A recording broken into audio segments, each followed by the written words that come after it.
اور میں آپ کو بتاؤں یہ انتہائی ناپسندیدہ چیز ہے کہ وہ اس طریقے سے غیر شرعی افعال کرے اور مستقبل کی خبریں پتہ کرواتا پھرے. اچھا علی بھائی، اس میں جاوید ہیں تو آپ سے تھوڑا سا اپنا ایکسپیرینس اگر شیئر کروں. ہاں جی کریں. یہ میں اس کا کچھ پرسنل بھی گواہ ہوں کہ آج سے کافی سال پہلے کی بات ہے کہ میں نے نا یہ جو نام نہیں بچوں کے رکھتے، کافی سال پرانی بات ہے، کوئی تقریباً 11 سال پہلے کی بات ہے.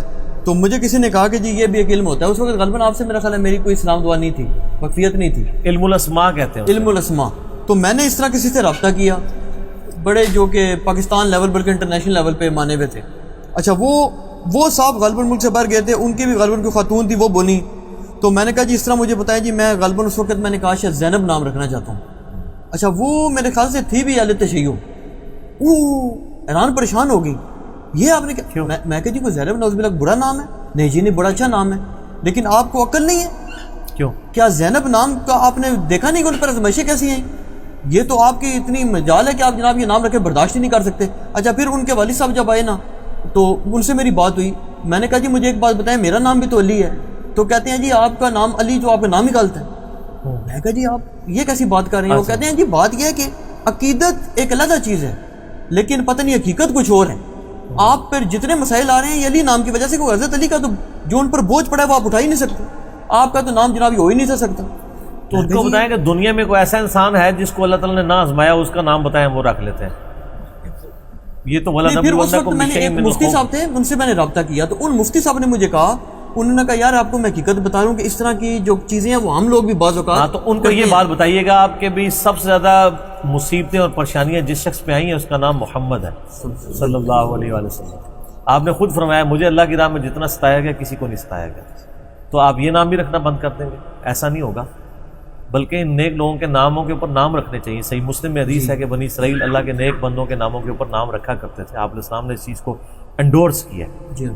تو زینب نام رکھنا چاہیے. نبی اسلام کی بیٹی کا نام زینب ہے، سیدنا علی کی بیٹی کا نام زینب ہے.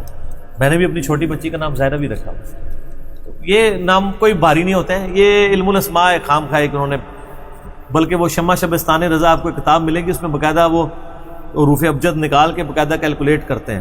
میں ایک بندے کو اس طریقے سے ملنے گیا نا، مجھے کہنے لگا جی آپ نے اپنی وہ بیٹی کا نام کیا رکھا ہے؟ میں نے کہا جی وہ میں نے اس کا نام، بڑی بیٹی کا نام زہرا رکھا ہے، سیدہ فاطمہ تو زہرا کی نسبت سے. اوہ یہ تو نام بڑا ہے، کیونکہ آپ کا نام علی ہے تو زہرا. پھر مجھے کہتا ہے نہیں، وہ جو اس میں جو زہرا کی جو ہے نا وہ انشاءاللہ بچا لے گی.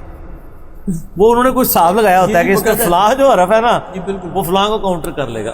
کوئی نہیں بچا سکتا، ٹھیک ہے نا، بچانے والا اللہ ہے، خدا اللہ نہ ہے یار. اچھا وہ کن باتوں پہ بات ایسے واقعی کرتے ہیں بندہ پریشان ہو جاتا ہے.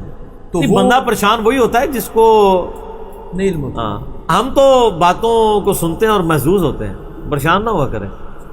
وہ اگلے دن ایک بندے نے بڑی پیاری بات کی، وہ جو جنید سلیم صاحب ہے نا، حسب حال والے، حسب حال جو پروگرام چلاتے ہیں، کئی دفعہ انہوں نے اکیڈمی میں رابطہ بھی کیا، بڑے شوق سے دیکھتے ہیں ہمارے پروگرام. ہاں جی، تو وہ بلکہ کئی دفعہ دعوت بھی مجھے دے چکے ہیں کہ آپ آئیں تو ملاقات کریں یہ وہ.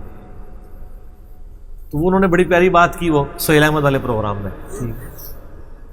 وہ کہنے لگے پاکستان وہ عجیب ملک ہے کہ جہاں جو شخص بے روزگار ہوتا ہے نا تو کسی عامل کے پاس جاتا ہے، اس عامل کے پاس کہ جسے روزگار نہیں ملی ہوتی اور وہ عامل بن گیا ہوتا ہے. زبردست. اس کو روزگار نہیں ملی ہوتی تو وہ عامل بن گیا ہوتا ہے، اور جو بے روزگار ہے وہ اس کے پاس جاتا ہے کہ بتائیں میں کیا کروں. تو میرے لیے عاملین کو چاہیے یہی مشورہ دیں کہ آپ بھی ایک اور دکان کھول لیں، ٹھیک ہو. اور وہ تکا لگ جاتا ہے. میں آپ کو بتاؤں، لوگ یعنی ایمی کو بات کر دیتے ہیں تو وہی معاملات ہو جاتے ہیں. کیونکہ کچھ ہونا تو ہوتا ہے، ظاہر اللہ کی مرضی ہے جی، سیدھی سی بات ہے. نہیں دعا پہ تو ہم یقین رکھتے ہیں نا کہ نیک بندے کی دعا اللہ قبول کر سکتا ہے، اس میں تو کوئی نہیں ہے ایسا مسئلہ. مستجاب الدعوات بھی لوگ ہوتے ہیں، لیکن بعض اوقات دعا کی قبولیت آپ کے لیے مصیبت بھی بن جاتی ہے کہ آپ اس دعا کے بعد پھر آپ کے لیے آزمائش شروع ہو جاتی ہے. آپ نے ایک چیز اللہ سے مانگ کے لی اور بعد میں وہی آپ کے لیے عذاب بن گیا. اس لیے اللہ تعالیٰ سے ہمیشہ خیر کے طلبگار ہونا چاہیے، کیونکہ اللہ تعالیٰ مستقبل کو دیکھ سکتے ہیں، ہم دیکھ نہیں سکتے. ورنہ تو انسان کو اگر مستقبل دکھا دیا جائے تو انسان اپنی کئی خواہشات سے انکار کر دے کہ یا اللہ یہ نہ ہو. واصف علی واصف صاحب کو میں نے کئی دفعہ بتایا نا، وہ کہتے ہیں مسجد میں گیا ایک بندے کو دیکھا وہ دعا کرتا ہے، یا اللہ 25 سال پہلے جو دعا میں نے کی تھی وہ واپس ہی لے لے. تو کہتا ہے میں نے اس سے پوچھا کیا ہوا؟ اس نے کہا 25 سال پہلے میری بچیاں ہی تھیں، میں نے بڑی رو رو کے بڑی منتیں مان کے تو اللہ سے ایک بیٹا مانگا تھا، وہ آگے سے وہ نشئی نکل آیا، پورے گھر کا سامان بیچ کے کھا گیا. بچیاں میری پھر بھی ٹھیک نکلی ہیں، بچہ نکلا ہے تو میں کہتا ہوں یا اللہ اس سے بہتر بچہ ہی لے. تو انہوں نے کہا اس سے بہتر ہے جو دعا قبول نہیں ہو رہی ہوتی نا. اور یہ مسئلہ تقدیری تو آپ کو قصہ جو قرآن میں خضر اور موسیٰ میں یہی سمجھایا گیا تھا نا کہ بعض اوقات آپ کی منشا کے خلاف کام ہوتے ہیں لیکن الٹیمیٹلی آپ کے حق میں وہ بہتر ہوتے ہیں. مسئلہ تقدیر سمجھایا گیا تھا، اس کو بزرگوں نے اور طرف کر کے اپنی کہانیاں سیدھی کرنی شروع کر دی. ٹھیک ہوگی.